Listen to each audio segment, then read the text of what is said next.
Hi everyone, happy week 4. I hope that all of you are doing well and taking care of yourselves. So, this week is actually our first skill workshop where we're going to be talking about how to build a deck and especially how to build a deck in PowerPoint. My name is Michael, and I'm one of the presenters for today. And the second presenter who will be presenting the second half of this particular deck is Lauren Cameron. She is the VP of Member Relations. All right, so briefly going over the outline, our main goal from this presentation is to show you how to build a deck from scratch. So we're going to start off with storyboarding and how you can segment and outline, and then moving forward into how you can edit and make your slides look more aesthetic and uniform. We're going to move into action titles, which is just going to discuss how you can possibly have headings in all of your slides to make sure that it is the most clear and concise way.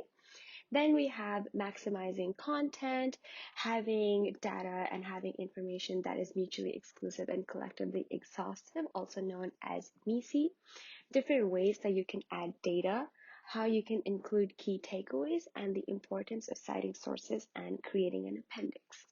So let's get right into it. What exactly is a deck? A deck is a brief presentation often created using deck building platforms such as PowerPoint, Keynote, or any other slide compiling applications with the goal to provide an overview of a business plan. It is a crucial tool used by several industries, consulting and finance to name a few. I think that this is just a skill that is relevant for no matter what industry you go in, if you're more interested in the strategy side of things, since it is a very nice way to kind of collect all of your thoughts, collect the key recommendations, and show it to your clients, show it to your bosses, or even show it to an audience. For students who are also interested in participating in case competitions in the future, learning the skill or learning a few basics that we're going to be talking about in this presentation to kind of acing the building of the deck can be extremely helpful. So diving right into the first part of building a deck. This is known as storyboarding. I segmented it into 3 different parts. The first one is segmenting your business plan. What this means is that you divide your business plan, your recommendations, etc., into different categories and outline how you're going to discuss them in a table of contents slide. It is very important, first of all, to have this outline and to have this table of contents so that even before you dive into the information, the client knows exactly what you're going to be talking about when. It is also important to include page numbers, since should a client or should the audience have any questions, they can directly refer to a particular page number and kind of get back to that, and makes it easier for them to ask questions. All right, so sorry for that slight aside, but when you're segmenting your business plan, try to think of the introduction and the preliminary research coming first, then kind of talking about the research that you or your team carried out, your analysis, then your recommendations, and then ending with a conclusion. This is kind of the basic skeleton of how a deck should look, but I want to emphasize that there's no correct way to segment your business plan.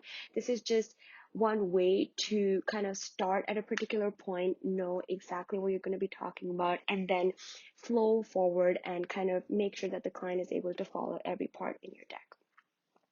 The second is outlining the deck slide by slide.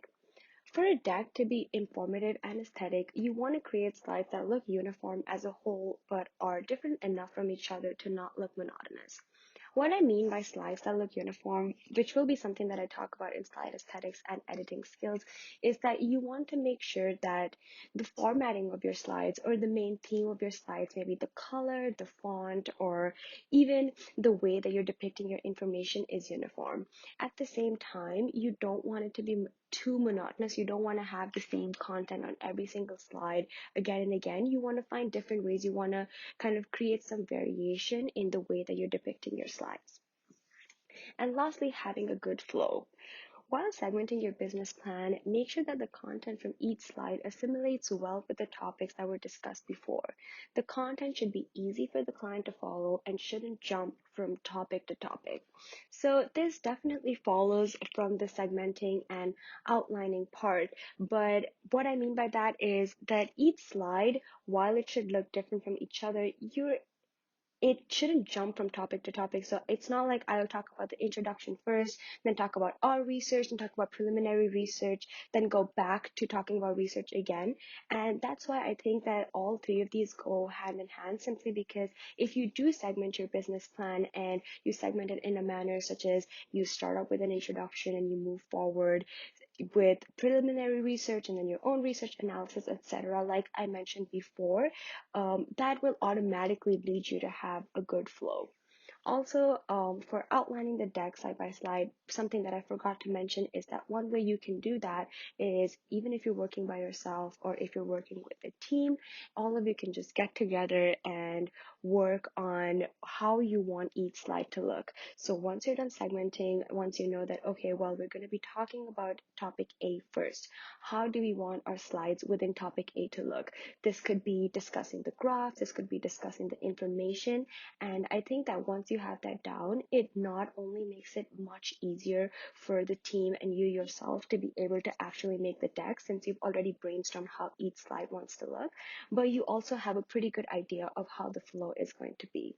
So all three of these go hand in hand and are, I think, the three most crucial basics that should go in when you're building a deck. So here's just an example of a table of contents slide from an internal BWIB consulting case competition. As you can see, it was segmented into 5 different branches, which was introduction, background, expansion, analysis, and conclusion. Even if I don't look at the slides, it's easy for me to know, okay, so it starts out with an introduction where I get an overview of the company itself. Then I get background information about 5G. So just having this table of contents and outline, which was also there in our BWIB deck, it just makes it so much easier to follow the deck, to make sure to know exactly what's going to happen. Also, as you can see, as I was mentioning about the segmentation, it starts out with an introduction and then gives a background and then moves forward with more analysis, which I think is a very good way to kind of go about depicting information. You always want to start out with information that you already know, start out with the background, start out with research and information that is already accessible to all the people in the audience, etc. Once again, I'd like to emphasize that there is not one correct way to depict a table of contents slide. There's not one correct way to segment. There's not one correct way to outline. This is just an example, but there are so many different ways it can be done. This is something that depends on you and your team and how you want your ultimate slide and how you want your ultimate deck to look like. All right, so moving forward to editing skills. The two main things that I wanted to address was one, slide master, and two, the arrange function. What slide master is, it is the top slide that controls all the information about the theme, layout, background, color, fonts, and even the positioning of all slide. It makes it easier to include properly aligned page numbers, logos, titles, and citations. For example, as you can see this deck, every single slide has the BWIB logo. That is something that I want, and if you see, it's all perfectly aligned. If I had to copy paste the same logo on every single slide of this deck, it would make it so much more cumbersome. What Slide Master does is that if you go onto this master, you can basically edit on stuff that you want in every slide. I will go deeper into this with an example that I have in the slides upcoming, but as you can see, the BWIB logo is there every single slide, and that's because I made this edit in the master. Similarly, you can edit in page numbers, you can edit in where you want your headings to go, you can edit in citations, everything on the master, basically everything you want to see on every single slide or almost every single slide on your deck can be edited in the slide master. The second is using the arrange function. An easier way to align and center text boxes, icons, and graphs, and can also be used to reorder overlapping objects. So when presenting a deck, a lot of times you have to put more than one or multiple text boxes, graphs, a lot of infographics, and you want to make sure, as always, that this deck looks tidy and it looks uniform. It makes it so cumbersome if you have to basically drag every single text box, make sure that that red line shows up. The align function within the arrange function makes this job so much easier for you. I will show an example of this in upcoming slides. So starting off with the master, how you can access the master is you just press the view button when you go onto PowerPoint that is available on the top left and then press master. As you can see, even in a deck of like 20-30 slides, only like 5 to 6 slides show up, which you can see on the left side. And the number one has this one bigger slide. So that is what the slide master I was talking about. If you put in a page number, if you put in a logo, if you put in a citation, etc., it will show up on every single slide. If you put in a new slide, if you duplicate slide, it's going to be in every single slide. And it's not something that can be deleted from the slide itself. You will have to enter master again to be able to delete it. So as I mentioned already in the previous slide, when I was kind of editing this entire deck or even editing the BC one, I just included the citation, I included the logo. When you are working with Slide Master, you want to use this to kind of align all of the text boxes. So you want to make sure that every slide has the correct text box. The page numbers at the bottom are properly aligned. If you want to include your fonts, your colors, your theme colors, you can do so in the master as well. It just makes it easier. If you are working with a team of more than 2 or 3 people, it makes it easier for them to follow, to know what the exact theme colors are. And here's an example of the arrange function. As you can see, there are these 3 text boxes that I wanted to align. The way that you can choose more than one text box is you just press shift and you press on all the 3 text boxes and they will all get selected for you. Then you want to press the arrange function and you want to go down to align, and then depending on your choice, depending on how you want it to be aligned, like in this case, as far as I remember, I did align to center. You can choose it and it just makes it so much easier. It makes it so much more uniform, and you really don't have to waste a lot of time trying to align every single text box. I also want to take a second to talk about reorder overlapping objects and reorder objects. A lot of times a graph or a deck or a particular slide has just so many things going on. It has icons, it has a graph, it has a text box, it has multiple things, and sometimes you want one to overlap the other. For you to be able to decide what exactly is going to be the one that's going to be right on top, what's going to overlap other things, you can just press reorder objects and it's going to give you the option to select what goes right on top, what goes in the middle, and what goes in the end. All right, so moving into slide aesthetics, starting off with the basics, talking about font size, font, and theme colors. Using the same format, including the font size as well as the theme colors in the entire deck can be really, really impactful in having a deck that looks very uniform as well as concise. Sticking to clear, easy to follow fonts and using the same font size as well as set of colors can help maintain this uniformity. As you can see in this BWIB deck, the format is the same. We have this slide, we have a white text box, and we have this little picture on the right as well as the BWIB logo. We use the same 2 colors. We're using blue and black for every single slide, and all of our title slides are labeled the same way, and we're using the same format even while writing our text. Moving forward into bolding and italicizing content for emphasis. When you are having a very content heavy slide, it may become difficult for your audience as well as your client to understand what the key takeaways from the slide are. So the 2 ways that you can do this is one, bolding and italicizing content, which I'm talking about right now, and the second is action title. So starting off with bolding and italicizing content, make sure to use it very sparingly and only use it to bold the key points from a particular slide. When you're kind of building your slide and deciding what to bold, look at every single branch that you're talking about. and try to find or pinpoint the 2 or 3 main things you want your client to take away from that particular slide, and only choose to bold those. Should they want to glance over the deck later, should they want to understand or relook at it, this bolding and italicizing would really help the client as well as the audience to be able to know every single key takeaway from every slide. Lastly, adding icons and graphics. Adding relevant icons to content-heavy slide makes the slide much easier to follow. Sites such as flat icon can be used to look for appropriate icons, as well as adding customized graphs to depict content can also be effective in creating an aesthetic deck. When there are a lot of slides that are super content heavy, you may lose the audience or have them zone out since members have been talking and it's not easy to keep up. Adding these icons makes the deck or makes the slide slightly easier to look at and also slightly easier to follow. I will give some example slides, but you can look at flat icon, which has thousands of options for different stickers and different icons that you can use. And you can also use Canva for customized graphics for building something to kind of depict or bring to life a particular recommendation that you're making.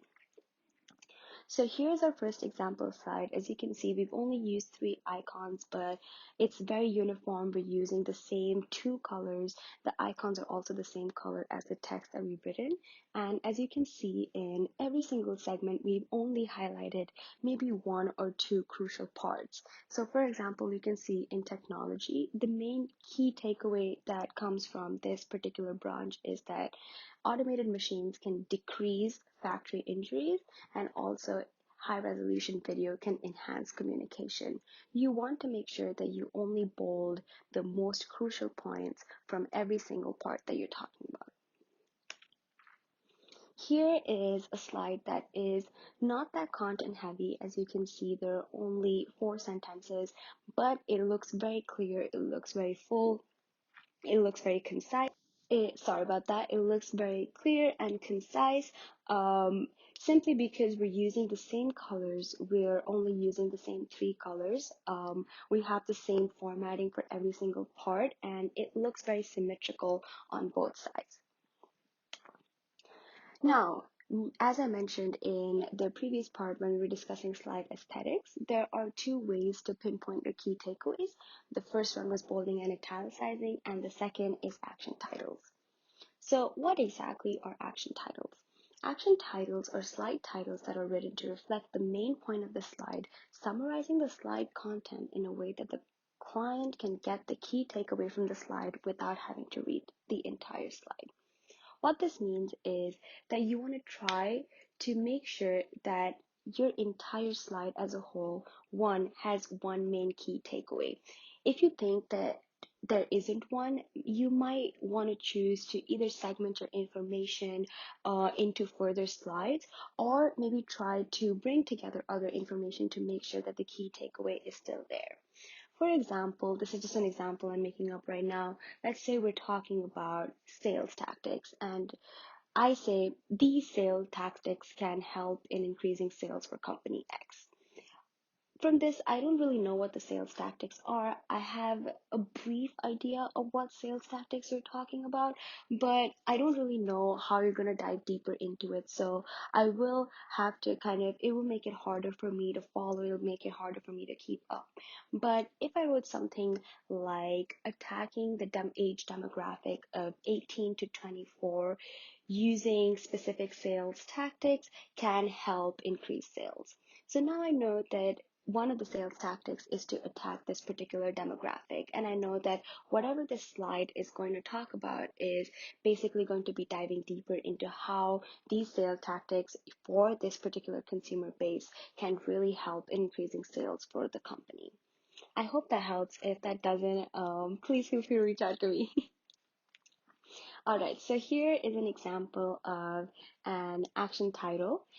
As you can see, there is a lot going on in the graph. I would like to emphasize all the previous things that we've been talking about. We have the color format, we have using the same colors and the same font. But moving forward, we see that we have a few numbers, we have revenue growth, we have the ways company X utilizes its network, and we also have a graph. But the key takeaway from all three is that the past few years at this particular company show consistent growth. So when I'm looking at this deck, I know that, wow, we're going to be discussing different ways, but the fact of the matter is that 13 years at this particular company show consistent growth. This automatically puts your deck on a pedestal, makes it so much clearer, makes it so much more informative and easier to follow just by tweaking around just the title that you have in your slide. So that was my part. I hope that that was helpful, especially the initial parts. Lauren will be taking over now.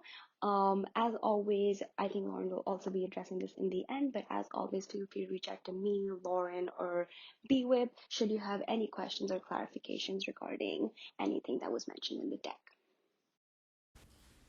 Hi everyone, it's Lauren Cameron, the VP of Member Relations, and I'm here to take over from Megal to keep talking about how to make a successful and really effective deck, whether it be in consulting or any field. So now we're going to talk a little bit about maximizing the content. So it's a very important balance between white space and content on each slide. So you want to make sure that you're using as much space as possible to convey what you need to, but you also need an adequate amount of white space so your slides don't look overcrowded. So any slides with too many words, numbers, or graphic can be really overwhelming, distracting, and honestly, whoever's viewing your presentation probably won't be able to digest it all in the time that you'd like them to. So it's definitely something you have to practice when making slides. It's both aesthetic, but also really necessary for the information you're getting across, to make sure you're balancing white space and everything that you need for the slide to portray. And it's also important to keep in mind that you'll be talking during the slideshow. So unlike these slides where we did pretty much write everything out so that people who weren't able to see the presentation can read it, when you're actually presenting, you definitely don't need to write everything out on the slide because you will be there to talk it through. And if your slides are too word heavy, your viewers will most likely focus on the words on the screen rather than what you're saying. So yeah, all in all, it's just really important to find that balance between white space and information, not only for the aesthetics, but to effectively get your information across to your client or to whoever you're presenting to. So here from the same deck that we've been showing examples from, a BC case competition, we have an example of a slide that really effectively uses white space while conveying a lot of information. Also, a slight aesthetic thing, you notice that, just thin light blue line down the middle, which nicely separates the chart from the information. You'll also notice some things Megal talked about with the bolding of certain important parts of the copy, which is the text, as well as a number that's shown in a different color to kind of emphasize it. So yeah, this slide gets across a lot of information. It has a key takeaway and many important points, but at the same time, it doesn't feel overly busy. It's not overwhelming for the viewer to digest within a minute or two. And it really does an effective job of getting the point across with the right balance of white space and content. So next we're going to talk about MECE. So MECE is an acronym that stands for Mutually Exclusive, Collectively Exhaustive. It's a mechanism that you'll primarily hear about in the consulting field. However, it's quite important in any field and really for any problem solving that you do in life, MECE can come up. So it seems a little complicated, but it's quite simple when you break it down. In its simplest sense, it's a mechanism to categorically subset different data sets or survey responses so that there are no remaining items and no double counting. So I think the most effective way to explain MECE is just by example. So if we were looked at a sample set of a group of 100 people and we want to organize them so that we can better understand our data and draw conclusions from a survey we've done or anything like that, we would want to organize them by, let's say, birth year rather than nationality, because birth year is MECE. So every one of those 100 people will have their own birth year. You can't have two birth years. You can't not have a birth year. It's a category that everyone can fall into, and everyone only falls into one. We would want to do birth year rather than nationality because, yes, everyone has a nationality, but some people might have 3 or 4 or even more. So nationalities are overlapping, and it might lead to people being counted twice. And birth years are mutually exclusive and collectively exhaustive. So basically, to wrap that up, MECE does, is relevant not only for survey responses, but you want to think about it when you're looking at your slides. Like, Have I talked about this somewhere else? Does this overlap with a concept I've already talked about? Am I being thorough enough, or am I covering all my concepts? MISI, while it does seem like a bit of an elusive framework, is really quite helpful.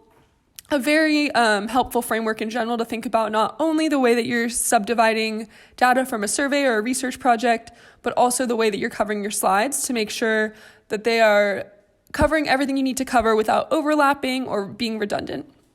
So definitely practice MISI. You can read more about it online if you want more examples. There's plenty, primarily in consulting resources, and definitely reach out if you want help explaining it. I know it can seem a little complicated at first, and before you know it, you'll be thinking about MISI without even consciously thinking about it. It just becomes a subconscious part of the way you think. So next, we're going to talk about adding data to our slides. So it's very important that you find, once again, a balance of copy, which is just the text, and data when it comes to building slides. Numbers and graphs are super important when building your deck because they catch the viewer's eye. They break up the text, which can become very boring if you have just paragraphs of text, and they're very clear and precise. I mean, numbers, they can't be debated if you've done your research and gathered your data. So it's really important, similarly to the way we've taught all of you when you're building your resumes, to make sure you include certain data points to break up all of the words and to show certain benchmarks. It's very important to include numbers in your slides. And as for making charts and graphs and tables, definitely use Excel. So we had an Excel workshop this past winter. We might do another one in the future, but it's definitely the best tool to help you make your charts and graphs.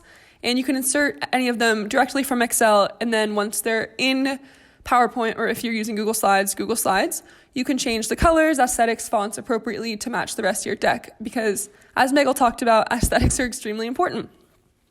So here's a slide you've actually already seen to show an action title, but this slide also has a great balance of data. So on the left here, we have 76% and 18% numbers that immediately stand out to you and are explained by just a little bit of copy to the right of it. And then the kind of highlight and main focus point of this slide is the graph of company revenue in billions. So it's important that your graphs, when in a PowerPoint, are well labeled, very easy to understand. If it's something like this and it's a bar graph, you can even highlight, if we wanted to focus on 2016 revenue for this presentation, we could make the line for 2016 navy blue or, an orange or something different to highlight a certain sector of the graph. But yeah, definitely you don't need a graph or a chart on every page or every slide of your presentation, but it's very important to mix them in to show that you've done your research, you have the data to back up the claims you're making. And once again, it's good to have visuals to back up all of the copy and all the text on your slides. So next, kind of an overarching topic when it comes to building a deck is making sure each slide has a key takeaway. This is something I still struggle with to this day. I think we all do when we're making decks. So this should definitely come up when you're storyboarding. You want to make sure each slide in your presentation has a purpose. So often when you're building a deck, you have tons of data, you have tons of points to make, and you just start throwing together slides. And before you know it, you're like, wait, what was this slide supposed to be about? Like, I have all these numbers, but what am I trying to convey? What am I trying to prove? What's the purpose here? And this can often be the downfall of presentations. If you are someone watching and you're like, okay, what was I supposed to take away from that slide? Because at the end of the day, someone's not going to remember every word you said in a 30-minute or hour-long presentation, but they will remember the few key points you made. So it's so important to make sure each slide has a clear purpose. So I like to think that you should plan this during the storyboarding and then check it at the end. So in your storyboarding or outlining, however you'd like to call it, of your deck, you should say, okay, this slide is supposed to show revenue growth. This one is supposed to show our recommendations for marketing. This one is supposed to show our survey results and tie it into how we'll market better. Like all of that, each slide really should have a reason for why it's included in the deck. And once the deck is finished, definitely run through it, even just flipping through your slides and saying the key takeaway of each one, whether it's a few words or a sentence. And then something else, it's really helpful to include a key takeaway slide at the end of your presentation. So almost always in consulting, you'd like to have a single slide that very clearly outlines the key 3 or 4 points, overarching, I don't want to say lessons, but overarching purpose of your presentation to show, I could give examples, but really you just want to wrap up the few key points that you made in your presentation into a final slide so that they stick with the viewer past the presentation. So while you definitely want to include key takeaways throughout, it's great to have this wrap-up slide at the end of your presentation, typically the last thing before questions, that allows the viewer to really take in the key points, let them resonate, and ask appropriate questions. So finally, kind of a wrap-up note is the importance of citations and an appendix in a presentation. So while this is not a research paper, it is super important to cite any data that you did not collect yourself. Basically, anything that you didn't find from your own survey or own research, you should have a citation. And unlike if you were writing a research paper or a paper for an English class, you don't need to have a works cited page for most presentations. You don't need to have an MLA format. Really, all you need is at the bottom of a slide, typically I see it in the bottom right-hand corner in italics in small font to say, data collected from New York Times, data collected from so-and-so, so that you're giving credit. Not only does this show credibility, so someone sees a number and they're like, that seems a bit off to me. And they look at the bottom and say, oh, well, it's from the New York Times. I think it's probably true then. So one thing is it gives you credibility, and the other is it ensures that you're not taking data and presenting it as your own without giving credit to the person who actually collected it. So citations are really important. They don't ruin your aesthetic. They're small, they're italics, they're typically in the bottom of your slides, but they are super important to include because you're also not expected to remember on the spot where every bit of data is from. So if while you're presenting or after someone says, okay, now, but where'd you get that number? It should be very easy for both you and the viewer to reference the source from which you found it. And finally, an appendix. So an appendix is kind of the booklet, I like to think of it as, a booklet of extra resources that comes at the end of your presentation with any further data that you did not show during your presentation. So appendices can include additional data and charts from Excel, which is most common. So if I made 16 different tables and graphs to create this presentation and tackle this project, but I only showed 4, I would show the other 12 in my appendix. It also can show screenshots from a survey or questionnaire, and basically any other backwork that did not make the presentation, but you would like to have there in case it's referenced in questions or in case the person that you're giving your presentation to would like to review it after. So typically after you finish your presentation and while you're asking for questions, you'll say, okay, we're finished up. Thank you so much. Are there any questions? We also have an appendix of data if you'd like to reference any additional numbers or something like that, just to show your viewers that you've done the extra work. You did more than you can show in a 30-minute or hour-long presentation, and that you can back anything up, any data, any numbers that they have questions about. So appendices are very important. I've practically never presented a deck, maybe except for BWIB, without an appendix. And it's just a place to show the backwork that didn't quite make the front stage of your presentation. So that wraps it up for Megal and I's presentation on how to create a very effective, concise, and visually appealing deck, be it for consulting or really any other field. Just one more note in the wrap-up, presentation skills in itself are extremely important. You can have an absolutely beautiful deck and you can know what you're talking about, but if you get up there and you're unable to present it in an effective and clear way for your viewers, it really, it loses its purpose and luster. So practicing your presentation, not using note cards or notes or having to look at your screen or your slides before a presentation is so important. The effectiveness of presentations primarily come through the presenter. So definitely practice slides whenever you have to present. You shouldn't have to look at them or be prompted by your slide to know what you're saying. You should really know them cold in the ideal world. So yeah, something we didn't include here is like presentation skills, but they're very important. Basically, it's just achieved through practice and getting feedback from others. So that wraps it up. As always, and as Megal mentioned, please reach out to us via the email, the BWIB email, if you have any additional questions, would like additional resources, would like, personal help on presentations. We're always here for you guys, and we hope you're all staying safe and healthy, and we look forward to tackling a new topic with you next week. Bye!